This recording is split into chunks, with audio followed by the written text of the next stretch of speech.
قولي واجعلني وزرا من أهل هارون kami para alim, para ulama, wabil khusus guru-guru kita yang hadir, mudah-mudahan senantiasa disehatkan oleh Allah Subhanahu wa ta'ala, diberkahi keluarganya dan dimudahkan segala hajat-hajatnya.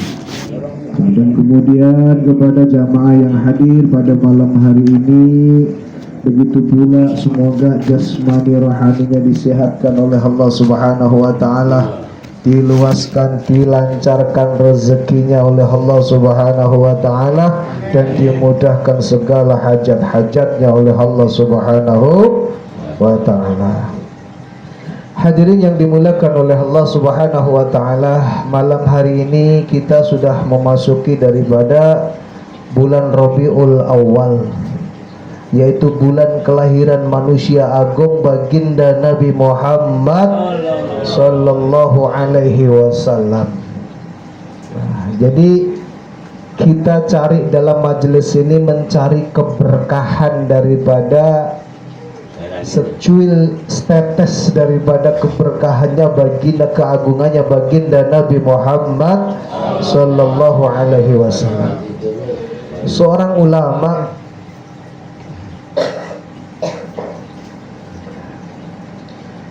ulama, beliau ini murid daripada Syekh Sufyan Tsauri. Beliau namanya Sufyan Al-Uyainah atau Sufyan. Kalau satunya gurunya Sufyan Tsauri. Nah, ini muridnya ini daripada Sufyan Uyainah nih. Beliau mengatakan bahwa di dalam kitabnya yang masyhur, di situ disebutkan inda dzikrus salihin tatanazzalur rahmah. Ketika disebutkan, diceritakan nama-nama orang-orang soleh, maka rahmatnya Allah Subhanahu wa ta'ala bercucuran. Itu baru nama-nama orang soleh. Terlebih pada malam hari ini di tempat ini, wabil khusus di rumah saya nih, dari awal tadi bukan hanya nama orang soleh yang disebut, tapi nama manusia agung baginda Nabi Muhammad sallallahu alaihi wasallam. Berapa kali tadi? Ya Rabbi salli ala Muhammad, ya Rabbi salli alaihi wasallim. Nama baginda Nabi Muhammad sallallahu alaihi wasallam, kalau orang soleh saja diceritakan, orang soleh saja disebut-sebut, itu mendatangkan, menarik rahmatnya Allah Subhanahu wa ta'ala. Apalagi Nabi kita baginda Nabi Muhammad sallallahu alaihi wasallam. Tentunya pada malam hari ini di tempat ini bercurah-curah rahmatnya Allah Subhanahu wa ta'ala. Manusia agung baginda Nabi Muhammad sallallahu alaihi wasallam ini adalah manusia penuh keberkahan. Maka apapun yang berhubungan dengan baginda Nabi Muhammad sallallahu alaihi wasallam pasti akan dimuliakan oleh Allah Subhanahu wa ta'ala, pasti akan diberkahi oleh Allah Subhanahu wa ta'ala, dan yang jelas akan diistimewakan oleh Allah Subhanahu wa ta'ala. Kita lihat saja contoh, satu saja contoh. Di antara amalan-amalan yang kita kerjakan ini banyak hadirin yang dimuliakan oleh Allah Subhanahu wa ta'ala.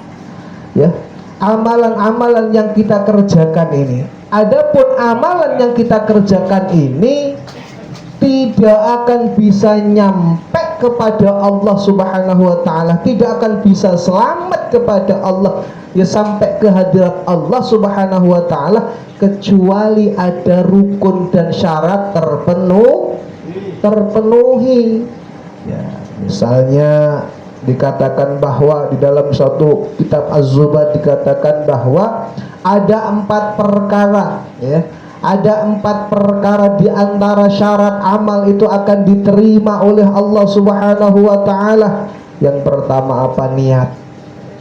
Tapi berbeda dikatakan oleh Syekh Ali Jumu'ah. Ini seorang doktor dari Mesir, mufti Mesir. Dia mengatakan tentang kehebatan suatu amalan yang luar biasa. Apa itu? Yaitu sholawat. Dia mengatakan kullu amalin huwa baina qabulin wariddin.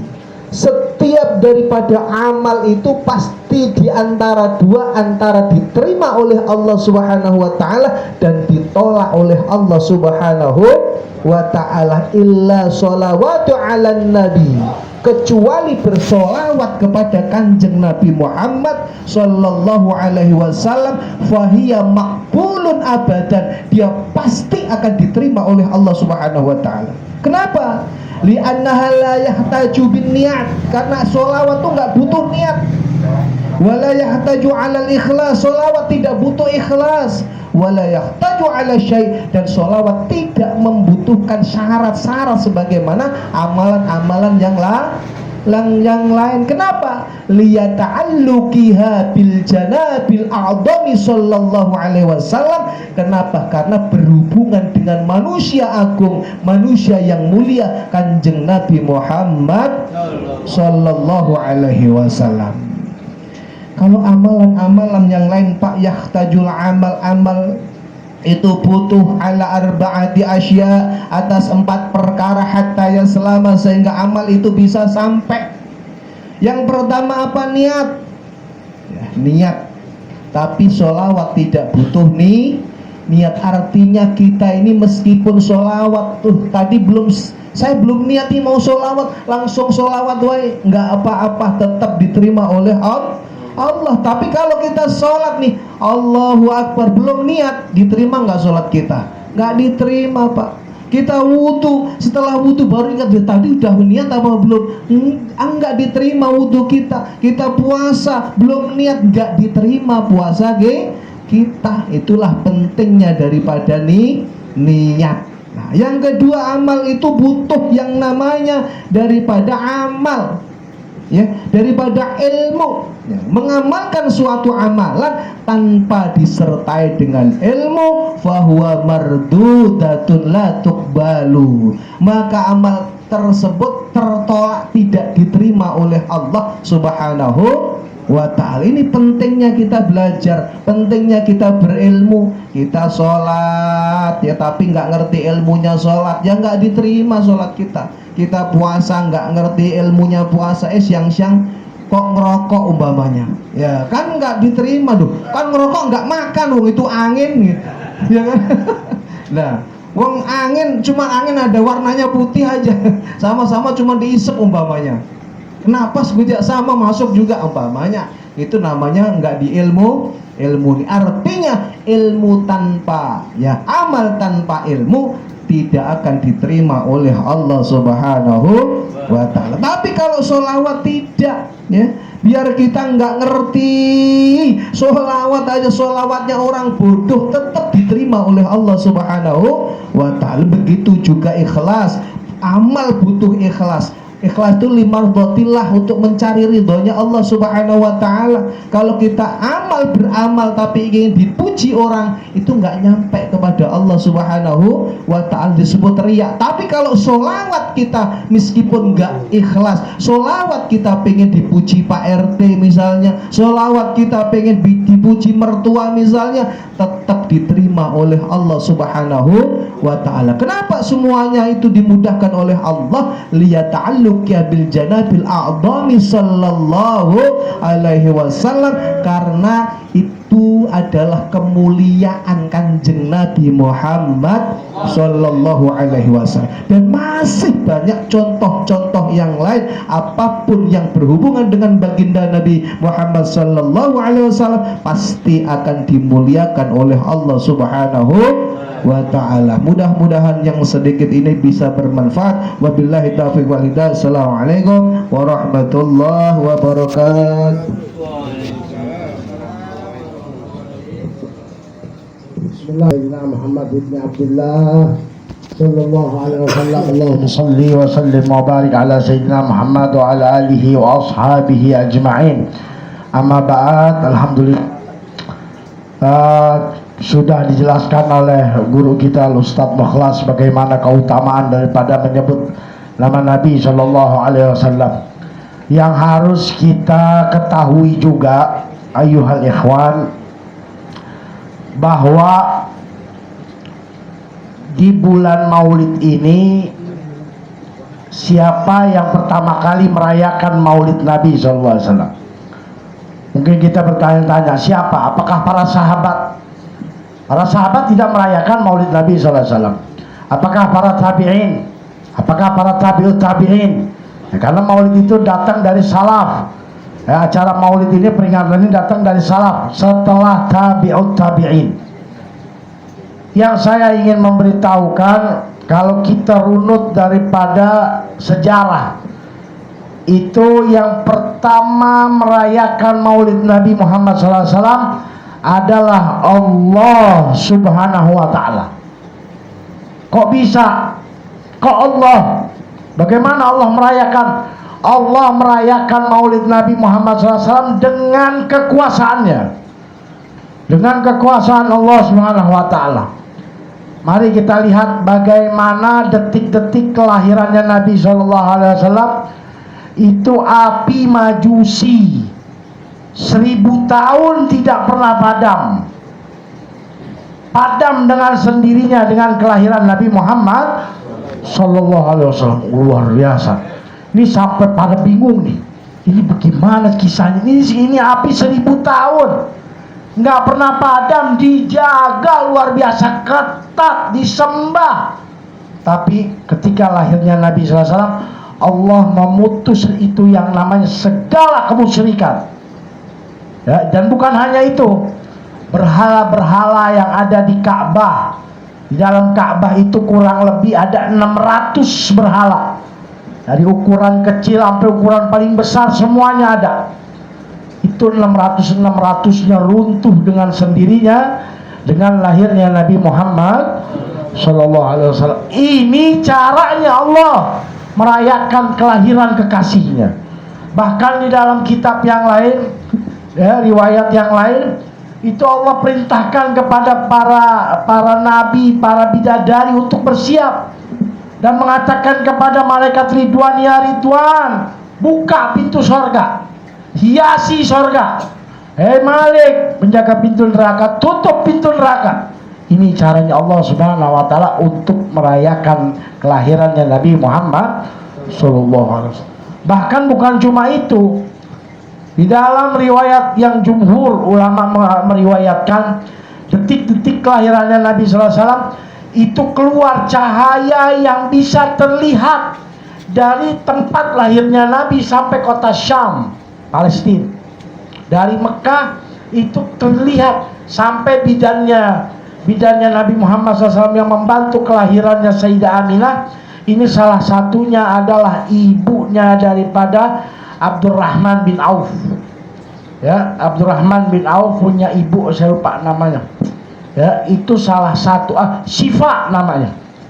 Ya, Ummu Syifa ini ibu daripada Abdurrahman bin Auf. Itu mengatakan kami saat itu melihat cahaya yang cahaya tersebut memberikan gambaran kota-kota di Syam, terlihat jelas bentuk kota-kota di Syam. Ini caranya Allah Subhanahu wa Ta'ala dalam memperingati Maulid Nabi Muhammad Sallallahu Alaihi Wasallam. Bukan cuma itu, burung-burung semua, ya, burung-burung semua menyambut kelahiran Nabi SAW. Binatang, burung, binatang menyambut kelahirannya Nabi SAW. Lalu bagaimana kita manusia yang mengaku cinta, yang diberikan nikmat oleh Allah, yang dengannya Nabi Muhammad SAW kita menjadi selamat, kita diselamatkan oleh Nabi SAW.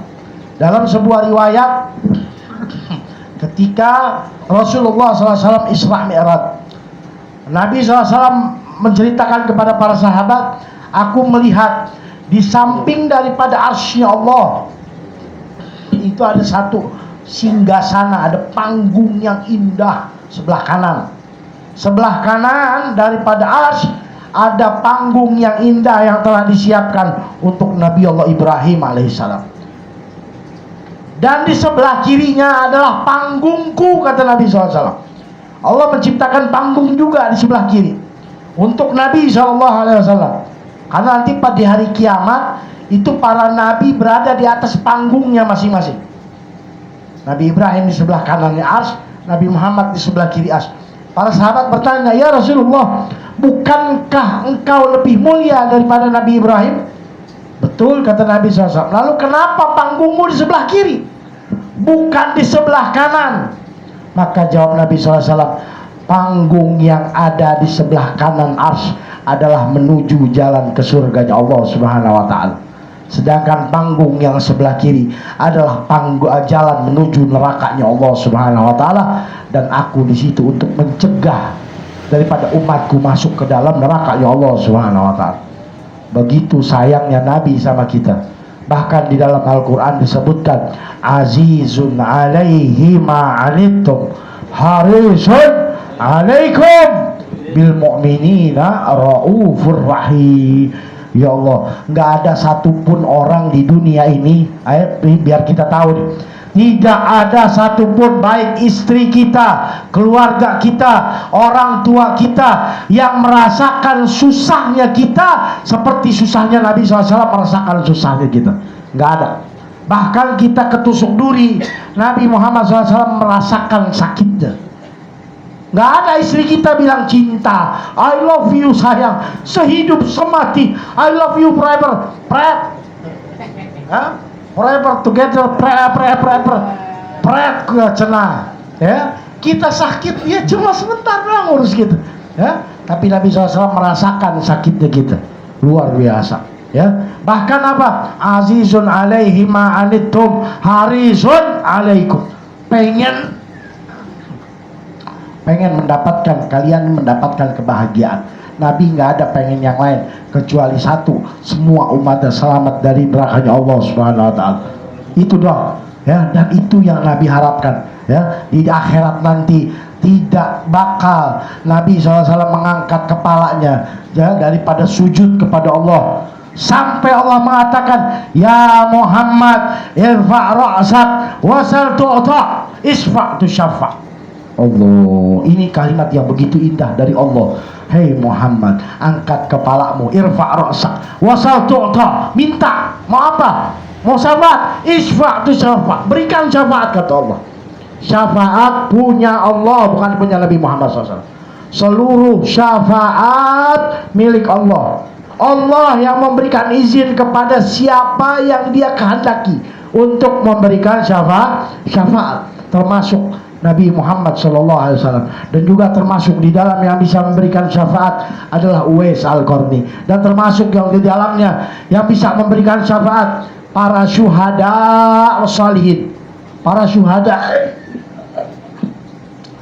syuhada bisa memberikan syafaat 70 orang. Uwais Al-Qarni lebih hebat lagi daripada syuhada. Uwais Al-Qarni bisa memberikan syafaat sebanyak bulu domba yang ada di satu suku. Saya lupa nama sukunya.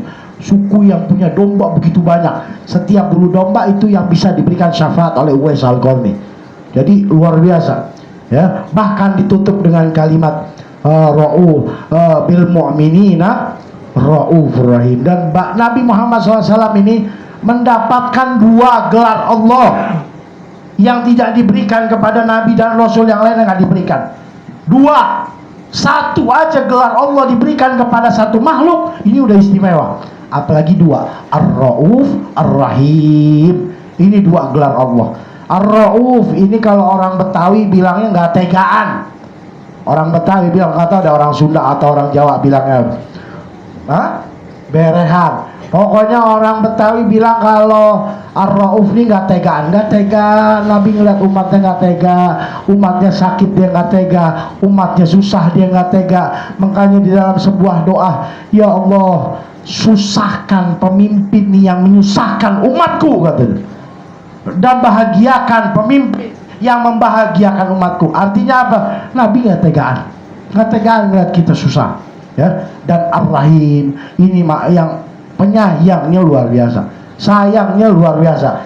Setiap malam sujudnya itu dikatakan pernah Nabi SAW dalam salah satu doa malamnya didengar sama Sayyidah Aisyah. Apa doanya Nabi SAW? Ya Allah, sayangi Aisyah. Ya Allah, rahmati Aisyah. Ya Allah, bahagiakan Aisyah. Ya Allah, kabulkan hajat-hajatnya Aisyah. Ya Allah. Sayyidah Aisyah kedengar ini, kiranya luar biasa. Yang mendoakan Nabi Muhammad SAW, Nabi yang paling mulia, makhluk yang sempurna, yang paling dicintai Allah. Nabi SAW melihat kepada Sayyidah Aisyah bertanya, apakah kau senang Aisyah? Kata Sayyidah Aisyah, siapa yang gak senang didoain sama engkau? Ya, luar biasa, senang banget saya ya Rasulullah. Apa kata Nabi Muhammad SAW? Itu doaku kepada umatku setiap malam. Allah, ya Allah, sayangi umatku. Ya Allah, cintai umat, rahmati umatku. Ya Allah, tolong umatku. Ini luar biasa bagaimana cintanya Nabi SAW pada kita. Terus apa yang akan kita lakukan? Apa yang bisa kita lakukan? Ya, dengan adanya peringatan Maulid ini, yuk mari sama-sama kita tunjukkan ya bukti cinta kita kepada Nabi Muhammad SAW. Dengan apa? Dengan membantu majelis sendiri, bukan bantu seorang lain. Ini majelis kita. Ya, insya Allah tanggal 13 September.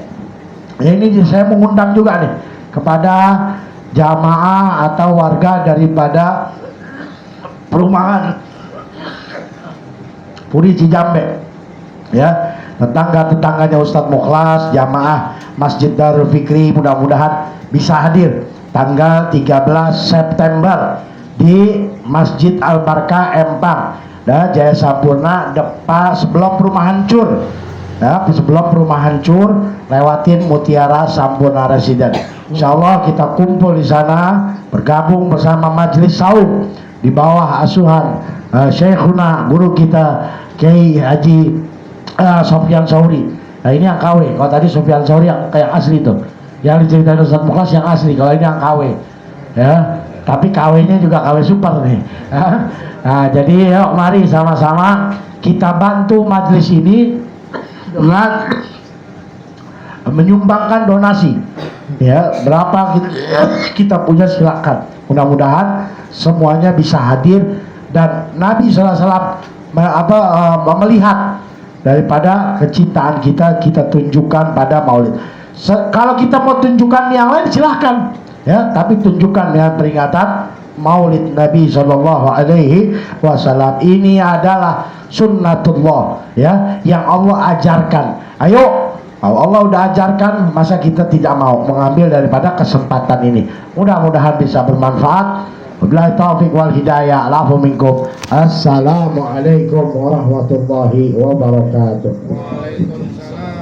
Kita tutup dengan istighfar dan doa kafaratul majlis. Astaghfirullahaladzim li wali walidayya wa li jami'il mu'minina wal muslimina wal muslimat. Astaghfirullah ولجميع المؤمنين والمؤمنات والمسلمين والمسلمات الأحياء هم والأموات. أستغفر الله العظيم لي ولوالدي ولجميع المؤمنين والمؤمنات الأحياء منهم والأموات. سبحانك اللهم وبحمدك أشهد أن لا إله إلا أنت أستغفرك وأتوب إليك. السلام عليكم ورحمة الله وبركاته.